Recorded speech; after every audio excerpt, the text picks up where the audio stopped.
So ages ago in my Dragon Charm video, I recounted the story of me as a hapless teenager scrounging the bargain bin at my school library and buying a bunch of shitty books for $1 each. Dragon Charm was one of them, and I honestly couldn't fathom why, because it was good. Okay. It wasn't good, but it was just so charming. I will never get over that pun. Like, get this, right? One of the main characters is named Wood. That's not a surname, it's just Wood. And that's already pretty funny, but his father is like this high-ranking dude on a council of dragons or some shit, and when Wood is fucking around outside one of his big-ass dragon meetings, his father notices that he's there, and we get this line. Then his own name shattered the stillness. His father, named Barker for the deafening power of his lungs, was calling him. Lately his words may have been few, but they were always loud. Like, these two lines are trying to be, like, really fucking dramatic, but what they're actually describing is a giant-ass dragon standing up and screaming at the top of his lungs going, "Word!"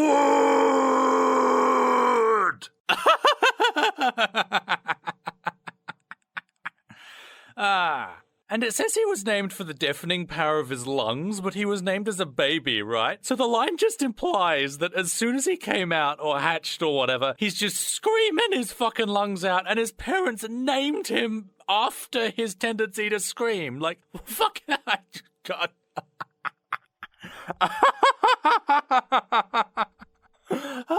And then it's like, Wood could remember a time when his father and it goes on for like an entire fucking page about like tragic backstory shit before coming back to the moment in the scene where his father is screaming at him. It's fucking stupid.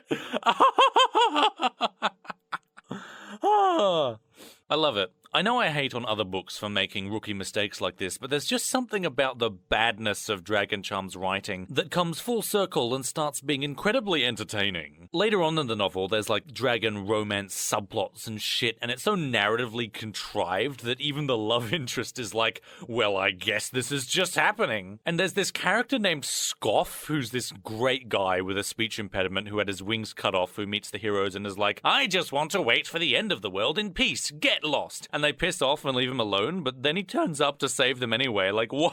Okay. That's cool. I love this guy. Then in Dragonstorm, the daughter of the main character from the last book gets raped.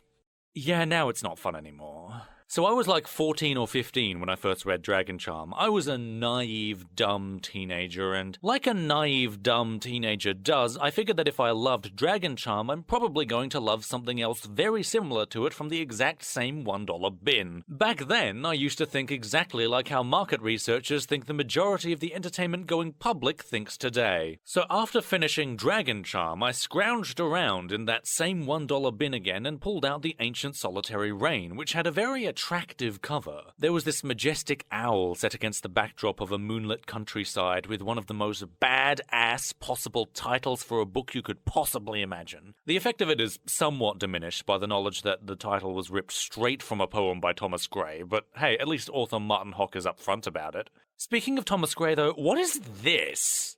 Save that from yonder ivy-mantled tower, the moping owl does to the moon complain of such as wandering near her secret bower molests her ancient solitary reign. This is why I don't read poetry. Alright, so Dragon Charm was about talking dragons having an adventure, and now the Ancient Solitary Reign is about talking owls having an adventure. The novel follows protagonist Hunter through a complex life-spanning story that begins at his birth and ends with his death. The story chronicles his adventures, trials, and relationships within a remote community of owls trying to survive in and amongst human farmlands. Seems fine enough. Also, I'll save you the Google search and tell you that this novel was written before the Guardians of Garhul series. By the way, Guardians of Garhul was bad. Also, yes, this novel takes inspiration from Watership Down because all animal fiction does these days. The Ancient Solitary Reign was the first novel that I found was truly offensive to my sensibilities. In some ways, the badness of this novel is derived from a similar place as Twilight and its imitators, in that there are long stretches of time where fuck all happens in the story. There are extended scenes in Ancient Solitary Reign of just just owls flying to places, owls sitting around and brooding, owls flying to places while brooding, owls sitting and talking to each other about things that are happening in the story elsewhere, and owls flying and talking to each other about things that are happening in the story elsewhere. But to be fair, being a tad slow isn't a heinous criticism that you can levy against a book, and the story's still way more substantive than Twilight. Stuff actually happens in The Ancient Solitary Reign, and I'm going to be talking about that stuff today. By the way, thanks to Shammy for providing the voice of the narrator. The first thing you need to know about The Ancient Solitary Reign is that it's fucking pretentious. Here's an example. That reminds me, Alba said. Gee, Hunter, I bet you're sick your sister got your place. Come on, confess it now. Don't keep it all inside and let it chew your liver out. I'm tempted to correct this line, but honestly, authors have some leeway when writing dialogue because it's a character speaking. So if it sounds shit, you can just chalk it up to, that's just how the character speaks. Character dialogue is mainly good or bad depending on the context. In this case, the short, pointed mode of speech is used because Alba's trying to get on Hunter's nerves, so it works.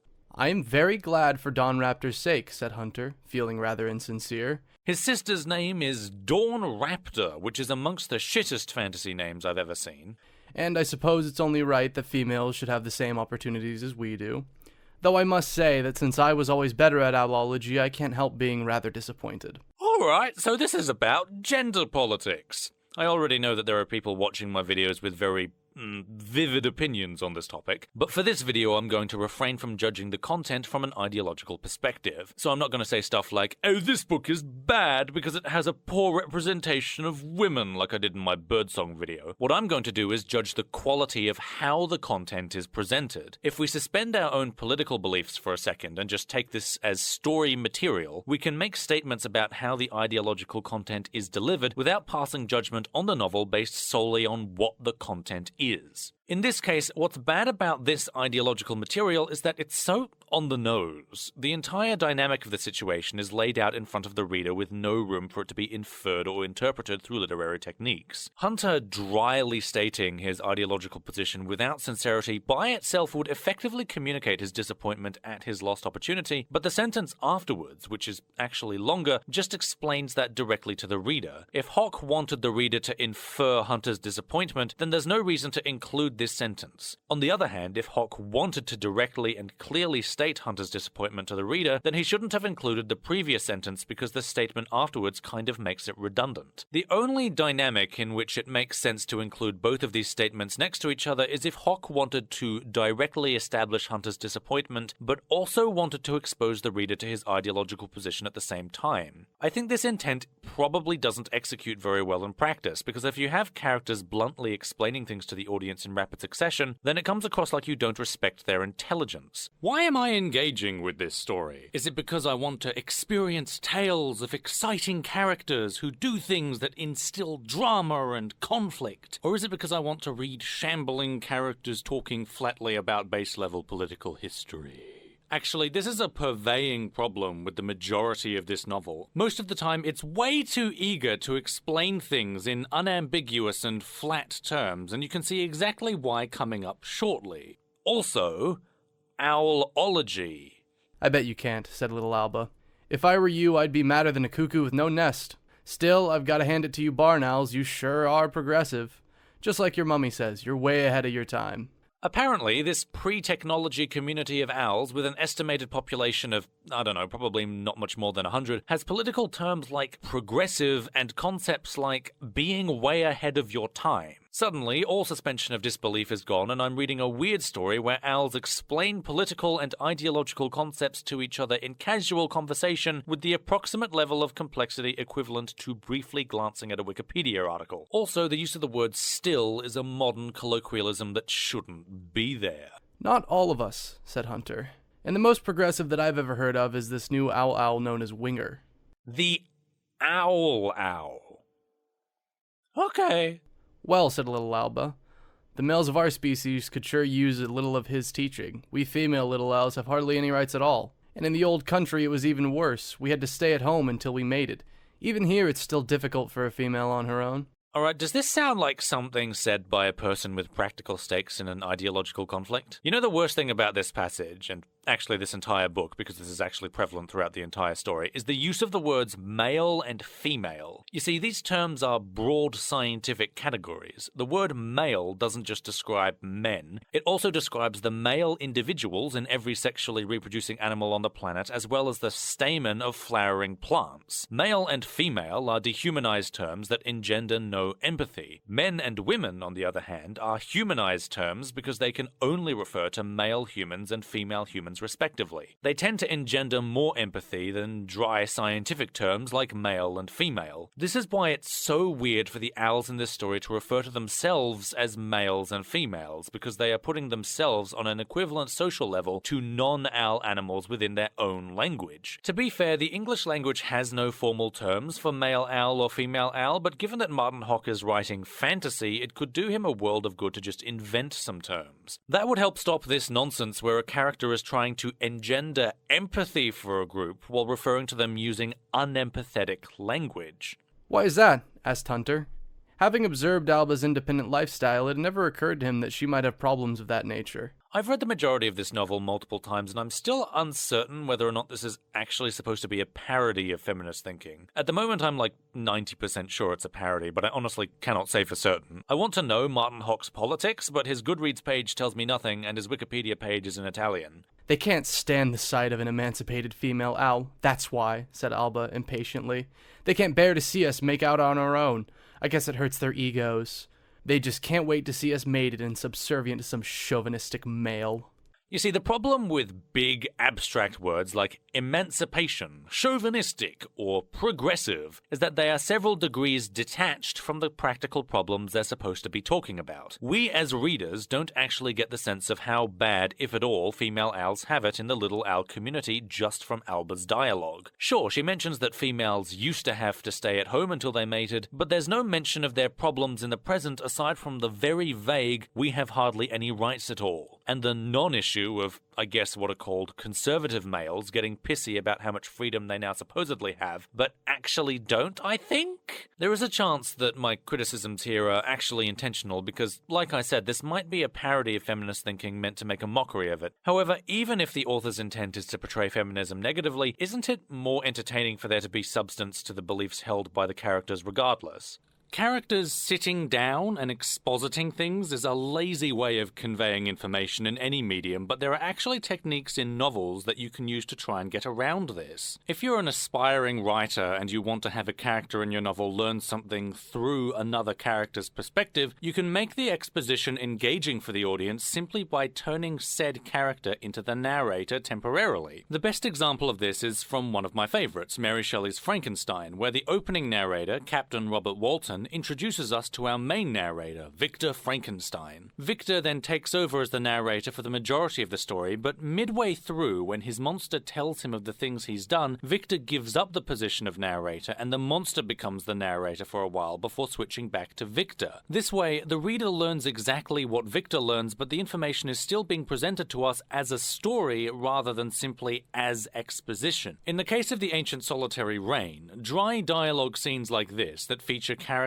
just explaining their thoughts to each other could probably be replaced with a more interesting scene that uses storytelling methods to convey the same information. The most obvious and widely used technique is to allow the reader to learn or infer this information through story beats. So if we wanted to learn about Alba's gender politics, Hunter could follow her back to her community and then events would transpire that let the reader experience what they would otherwise just be blandly told. Or if it wouldn't make narrative sense for Hunter to do that, then you could just take a cue from Frankenstein and turn Alba into a temporary narrator. These are just two suggestions, but honestly there are probably thousands of creative alternatives to the boring method that Martin Hock chose. If you have a character turn up in a story who reads as though they're spouting insubstantial sophistry into the void like this without real narrative purpose behind it, then it doesn't work either way. If you're trying to portray these ideas positively, then you show that you don't really understand what you're talking about and are merely repeating second-hand ideas. If you're trying to make a mockery of it, then it just feels lazy, pointless, preachy, and that reading it is wasting my time. This is a very amateur way of incorporating political philosophy into your story. The fact that it's so on the nose as to actually mention words like progressive and rights in a pre-technology community is pretty fucking lazy. Also, I don't touch on any scenes that mention this, but there is actually a capital letters feminist owl in the novel, so the concept of feminism is explicitly mentioned. In the meantime, let's skip forward to a later scene.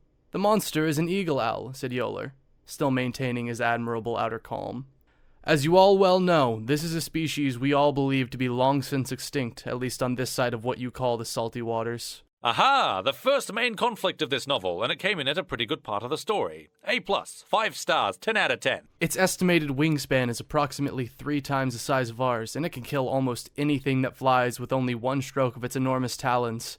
It's redundant to say that its estimated wingspan is approximately, because the word estimated implies that it's also an approximation, and again, this use of language kind of sterilizes what's being said. Don't hold back your speech when trying to get the audience invested in a conflict. The sentence would have more punch if it was written in direct, objective language. Its wingspan is 3 times the size of ours. Same goes for the word can in the second part of the sentence. If you change it from it can kill almost everything that flies to it kills almost everything that flies, then suddenly the sentence becomes all the more threatening. This is actually a neat, simple trick for aspiring writers. If you try to remove loose words and make your sentences shorter, sharper, and punchier, they tend to have greater impact when reading. It takes no prisoners and seems to believe in the final solution as far as the other owl species are concerned.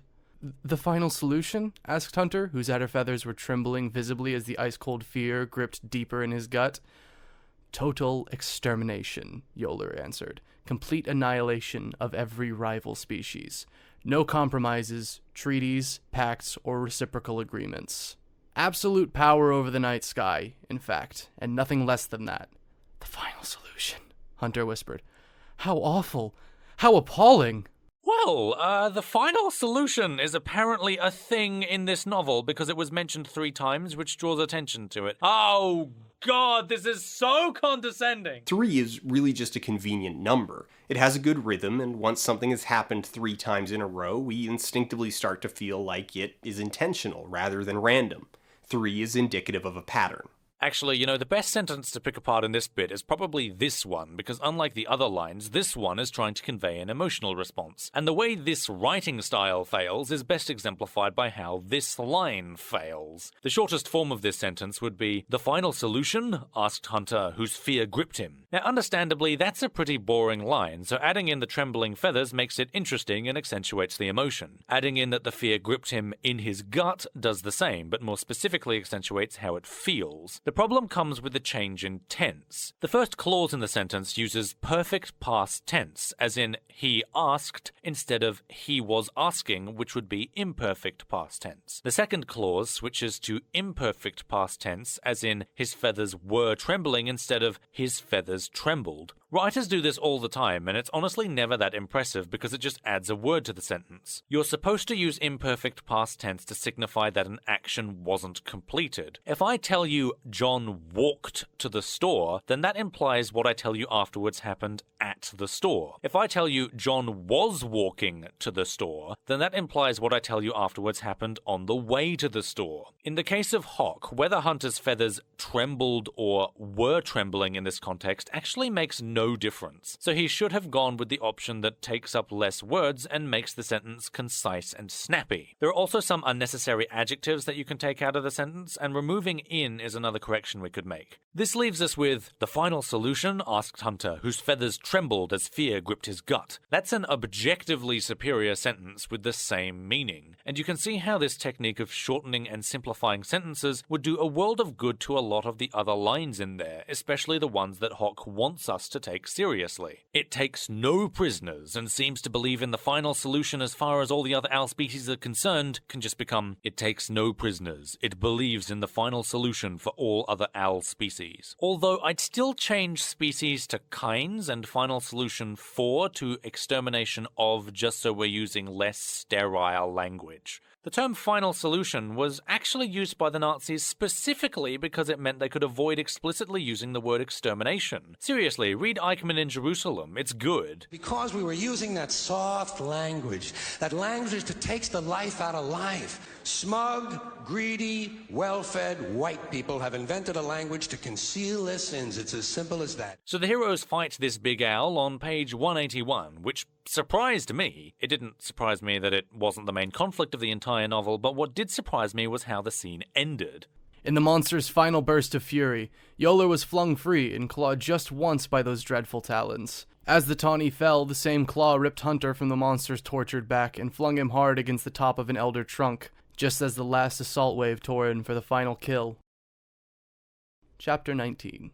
When Hunter regained consciousness, it was broad daylight and the war was over. Okay, that's fine. No, really, it's actually fine. Okay, it's still kinda shitty, but it's not the kind of thing that makes you jump ship on the story necessarily. The sudden end of the Eagle Owl arc nicely puts the reader into a very workable state of mind. In my case, it was surprise, because what I had expected to happen didn't happen, and I was wondering what the hell the novel was going to do now because there was still over 200 pages left. You see, I brought up Dragon Charm at the beginning and gave a few examples of its campiness to try and illustrate that, these bad things in literature don't necessarily have to be detrimental to the reader's experience. Something like this, swiftly ending what was telegraphed to be a major arc in the novel in order to throw off the reader and introduce the next chronicle of Hunter's life journey, has the potential to give the reader something very special, because it throws them out of the mindset where they're just checklisting the conventional story beats. If you do this, though, you have to follow through on the quality of the next part of your story, which, if you've been listening to the narration up to this point, you probably already know isn't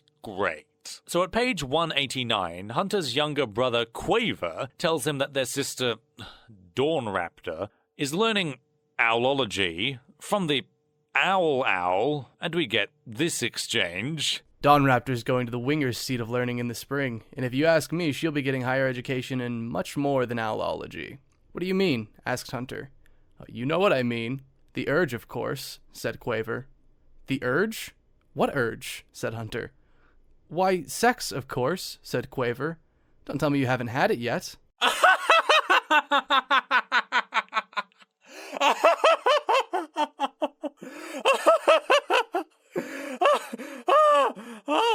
Don't tell me you haven't had it yet.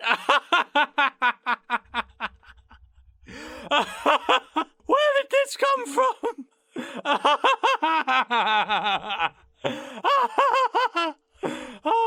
So it turns out sex is going to be a very significant part of this novel about owls, and it's going to have a lot of implications upon the politics of the owl communities going forward, and okay. Okay. The idea of a political drama involving sex and racism within an owl community isn't bad. I'm sure a story with this premise could be good, fantastic even, but the problem with weird and stupefying premises like this is that the audience is not on your side from the outset, so you need to sell the story to them in the execution. Starting without any sexual elements for the first 189 pages, barring one very silly allusion to biology, is probably good because by the time you introduce those elements into the story, the audience will already have committed themselves to reading it. So gold star for self-awareness on that level, at least. Where you don't have self-awareness is... Do I really need to say it? I'm a strong believer in the idea that any potential story can be good if executed well. Yes, even owl sex. So for the moment, let's put aside how stupid and absurd this premise is and focus on how this is presented to the reader. Now, there was actually a bit immediately after this that I didn't tell Shammy to read, where Quaver clarifies that when he said, "Don't tell me you haven't had it yet," he was talking about the urge registered trademark and not actually sex. It's way funnier if you imagine that he's just asking Hunter about whether he's had sex yet, though. That's how I first experienced the story, because as soon as I read this for the first time, I burst out laughing. The idea of Hunter and his brother Quaver talking to each other about sex to introduce this theme into the story isn't a bad idea, but the amazing lead-in from Quaver is more suited to a fucking comedy. I mean, come on, seriously. She'll be getting a higher education in much more than owlology. energy. It's supposed to be his playful insinuation, and then there's 3 lines of anticipation before Quaver just says, "Why, sex, of course!" Which is a ridiculous enough line on its own, but then he follows it up with, "Don't tell me you haven't had it yet," which is just fucking hilarious. The fact that Quaver then diffuses the meaning of his sentence in the very next line tells me that this wasn't the intention, though. Also, the urge is this universe's legit replacement term for the word lust. Every single character refers to the desire to have sex with someone as the urge. I should also point out that the story from now on uses the word sex to only refer to biological sex and instead uses the word mating to refer to sexual intercourse. This seems like it was devised as a way to use the language of the piece to keep the content of what's being described at an arm's distance for some reason. Like I said earlier when talking about the political stuff, the use of language in this text sterilizes the content. The narrator and characters don't use practical and meaningful human terms. Instead, they use technical language, which is great if you're trying to say something without emotionally charging it, but when you're telling a story with characters, it's antithetical to your audience's engagement. Although, I will admit, it makes the delivery of this story an absolute spectacle. I have not seen writing this bad and unaware of itself in a published work ever. That's the end of part 1 of this series of book burning. Part 2 is where things begin to get weird. Join me next time when we'll polish off the Ancient Solitary Reign's more questionable bits. In the meantime, please like, favorite, and subscribe. Make sure to check out other videos on this channel and share the ones you like. If you want to help me support this channel financially, you can donate via Patreon and PayPal. Hope you enjoyed the video, and thanks for watching.